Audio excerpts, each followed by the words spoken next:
geedkani waxaa loo yaqaanaa geedkii uu ku nastay nebiga nabadgelyo naxariis korkiisa ahaatee waana bartii ay ku kulmeen raahibkii Buxayra safarkii ugu horreeyay ee uu nebigu la galay adeerkiisa Abu Taalib. geedkani hareerihiisu maanta waa meel lama degaan ah, waa geed boqolaal kun oo sano dhulka ku yaala welina aanan qalalin. geedkani waxaa lagu sheegaa inuu yahay geed barakeysan xusuusna u ah muslimiinta maadaama nebiga uu ku nastay. markii ay aragtay dawladda Urdun muhiimadda uu geedkani leeyahay waxay qaaday mas'uuliyadiisa. si aan u bilowno muuqaalkeenuna sida caadada noo ahayd haddii aad ka heshay laagsaar mahadsanid. nebiyadu waxaa la siiyaa mucjizooyin cajiib ah oo dadku aysan la imaan karin. mucjizooyinka ugu caansan ee nebiga la siiyeyna waxaa ka mid ahaa kala dilaacistii dayaxa, sidoo kale bishaarooyinkii nebiga inta uusan dhalaninna waxaa ka mid ahaa bishaarooyinkii Buxayra iyo ku nasashada geedka hoostiisa. nebiga nabadgelyo naxariis korkiisa ahaatee markii uu gaaray 12 sano jir ayaa waxa uu la safray barkiisa ugu horeysay adeerkiisa Abu Taalib safar ganacsi oo lagu aaday dhulka iyo Shaam.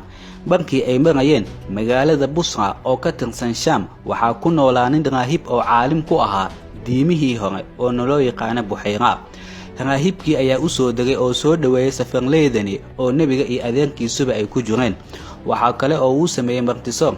ficilkani soo dhaweynta ah raahibkani cidna uma uusan samayn jirin. raahibkii markii uu soo dhaweeyay safarleyda waxa uu ka waayay qofkii astaamihiisa maanta oo dhan uu arkayay. waxa uuna dhahay yaa idinka maqan oo martisoorkani aanan ka soo qaybgelin.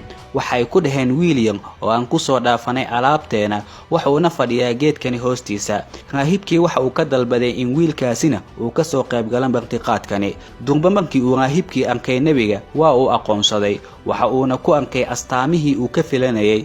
markaas ayuu gacanta intuu ku dhigay ayuu ku yiri kani waa sayidkii caalamka, kani waa kan alla soo diri doono isagoo raxmad makhluuqiisa u ah. Abu Taalib oo yaaban ayaa ku yiri maxaad ku ogaatay? markaasuu yiri laga soo bilaabo markaad buurtaas fog ka soo degayseen dhulkan dhagax iyo geed waxa korkiisa yaala dhammaan waxa ay la dhaceen sujuud oo mana sujuudaan cid aan nebi ahayn. waxaan kale oo aan ku garanayaa qaatumkii nebinimada oo kaga yaala garabka hoostiisa isagoo la moodo xabad tufaax oo kale ah.